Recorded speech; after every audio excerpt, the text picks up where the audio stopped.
రాత్రి సంగీత యాదవ్ అనేటువంటి మహిళా కార్పొరేటరు, సోమాజిగూడ చెందిన కార్పొరేటరు వాళ్ళ భర్త శ్రీనివాస యాదవ్ను క్యాంప్ ఆఫీసులో కాంగ్రెస్ పార్టీ వాళ్ళు నవీన్ యాదవ్ అనుచరులైనటువంటి గొంటి సాయినాథ్ అనేటువంటి రౌడీలు విపరీతంగా వాళ్ళ పార్టీలో కొనసాగుతున్న మహిళా కార్పొరేటర్ భర్తను రాత్రి విపరీతంగా కొట్టిండ్లు. ఇది కాదని సమాధానం చెప్పాలి కాంగ్రెస్ పార్టీ.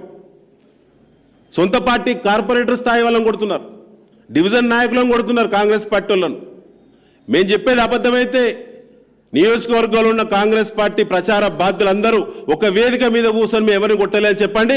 ఈ రకమైన వీడియోస్, విజువల్స్ ఎక్కడెక్కడ కాంగ్రెస్ పార్టీ గుండాయిజం చేసిందో జూబ్లీహిల్స్ నియోజకవర్గంలో అన్ని కూడా బీఆర్ఎస్ పార్టీ కలెక్ట్ చేసింది.